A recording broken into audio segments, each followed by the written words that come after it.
Chers amis, bonjour. Nous sommes le mercredi 12 juillet 2023, il est 8h30.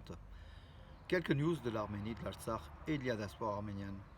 Disparition du professeur historien Richard G. Hovhannissian, qui est connu, donc un célèbre historien qui avait surtout écrit une série d'ouvrages sur la première république d'Arménie. Il était âgé de 90 ans, donc Richard G. Hovhannissian.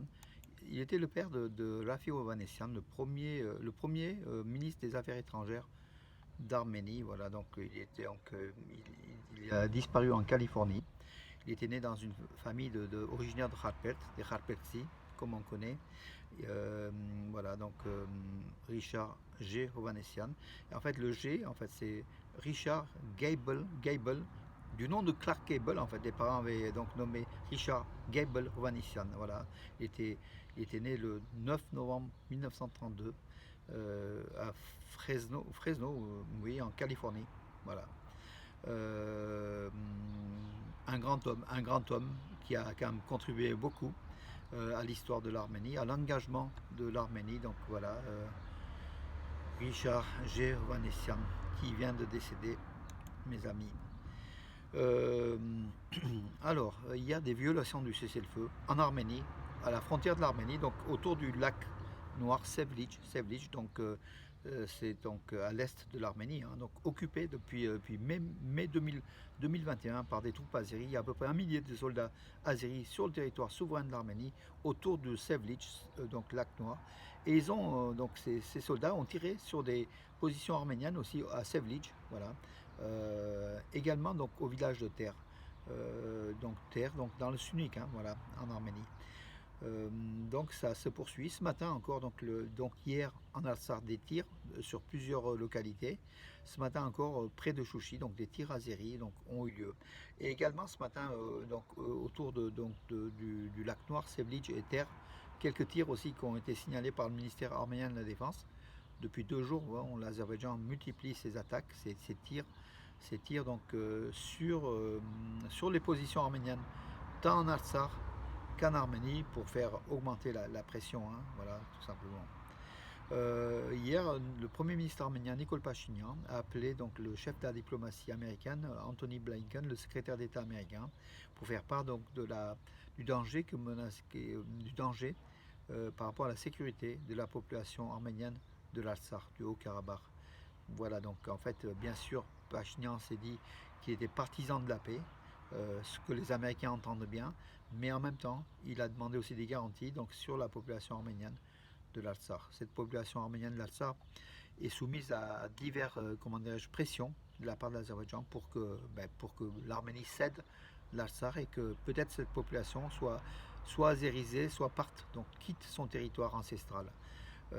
Donc l'Azerbaïdjan Bakou, prétextant par quelques transferts de bidons d'essence ou de produits non autorisés par rapport aux postes frontières, post-frontières illégales à l'entrée du corridor de la Chine, l'Azerbaïdjan a fermé donc ce corridor de la Chine, non pas qu'aux véhicules, c'était déjà le cas, mais aussi à la Croix-Rouge internationale, voilà, aux véhicules de la Croix-Rouge internationale, si bien qu'aujourd'hui, rien ne passe, même pas les forces russes, donc aucun camion, aucune voiture ne transite par le corridor de la Chine, sur lequel, donc près du pont de Hakkari, un poste illégal de l'Azerbaïdjan a été installé depuis quelques mois déjà. Voilà. Et malgré toutes les demandes de diplomatie internationale de l'Europe, des États-Unis, de lever du bloc, et même de Moscou récemment, de lever donc ce blocus, de laisser passer donc par ce corridor de la Chine les véhicules. Bakou reste sur ses positions, voilà, figé sur ses positions, sans doute, poussé par Erdogan et la Turquie, qui est le premier soutien de ce pays terroriste, dictatorial. Les mots sont, on peut dire beaucoup de mots dessus, mais ce qui est étonnant, c'est que ce pays-là soit encore dans le concert des nations, il ne soit pas encore banni, mis sur le banc des accusés de façon plus, comment dirais-je, avec des sanctions plus efficaces. Voilà, il n'y a pas de sanctions, donc l'Azerbaïdjan continue. L'Azerbaïdjan livre son gaz. Même Total va doubler sa capacité d'exportation de gaz azéri sur un site d'extraction de gaz. Voilà donc aussi des éléments, des arguments en faveur de l'Azerbaïdjan, qui de l'autre côté fait maintenir la terreur tant en Artsakh qu'en Arménie, viole toutes les règles internationales en matière de diplomatie, en matière de droits de l'homme. Tout ça parce que l'Azerbaïdjan a du pétrole et du gaz et surtout un partenaire qui est la Turquie, qui est la deuxième armée de l'OTAN et qui derrière dit à chaque fois on vous soutient, on vous soutient. Donc voilà, tout ce que fait l'Azerbaïdjan contre l'Arménie, c'est profitable à la Turquie. C'est dans cette opération génocidaire qui a débuté en 1894, même pas en 1915, qui continue encore toujours. C'est le même génocide. C'est l'extermination de la population arménienne, tant d'Anatolie, enfin du plateau arménien de l'Arménie occidentale, qu'en Artsakh, voilà, donc au Sud-Caucase. Voilà, donc cette œuvre d'extermination d'Abdulhamid, puis Talat, Atatürk, Erdogan, Aliyev continue. Donc c'est le même, c'est ce même, comment dirais-je, c'est cette même chaîne du, comment dirais-je, du d'exterminateur, donc du pantouраnisme qui est là, qui agit et qui essaye à petit feu de tuer la population arménienne, les 3 millions d'Arméniens qui vivent encore au Sud-Caucase. Levon Aronian, donc le joueur d'échecs qui fut longtemps numéro 2 mondial derrière Magnus Carlsen, donc le Norvégien, donc Levon Aronian qui était le leader de l'équipe d'Arménie, qui a remporté avec l'Arménie 3 Olympiades des échecs. En fait, c'est le nec plus ultra en fait, 3 Jeux Olympiques des échecs, et qui était devenu un citoyen américain il y a un peu plus d'1 an. Donc il n'apparaît plus sous le drapeau de l'Arménie, et qui est aujourd'hui plongé à peu près en 16e position ou 14e position au classement de la FIDE, la Fédération internationale des échecs. Levon Aronian a épousé Anita Ayvazyan à Erevan en fait, donc le mariage s'est passé. Anita Ayvazyan, une charmante demoiselle, donc avec laquelle il a déjà eu une fille ou un fils, un enfant en tout cas, dans tous les cas, alors qui s'appelle, oui je crois que c'est Zabel, donc une fille, donc voilà, Levon Aronian, il est 14e position mondiale aujourd'hui, donc il est, voilà, il a donc officialisé la présence de son épouse, donc voilà, et ils ont une fille qui est née en 2022, 21 octobre 2022, Zabel. Il faut rappeler aussi que Levon Aronian avait épousé la championne des échecs australienne, Ariane Kaioli, qui malheureusement est morte le 30 mars 2020 suite à des blessures graves provoquées par un accident de voiture à Yerevan, voilà, 2 semaines plus tôt. Voilà Levon Aronian, notre meilleur joueur des échecs arménien, qui longtemps après avoir servi l'Arménie sert aujourd'hui les États-Unis, mais enfin bon, sa vie se passe aussi en Arménie, le mariage s'est réalisé en Arménie, il est citoyen arménien aussi, voilà. La poste arménienne a émis un bloc feuillet de 2 timbres sur la destruction des Khachkars du cimetière arménien de Julfa par l'Azerbaïdjan. Donc Julfa, c'est au Nakhitchevan, près de la rivière Arax. Donc le cimetière de Khachkar a été détruit. Les Khachkars ont été, comment dirais-je, soit les pierres ont été récupérées, soit elles ont été jetées dans le fleuve Arax qui était juste à côté. Voilà la destruction du patrimoine arménien par l'Azerbaïdjan au Nakhitchevan.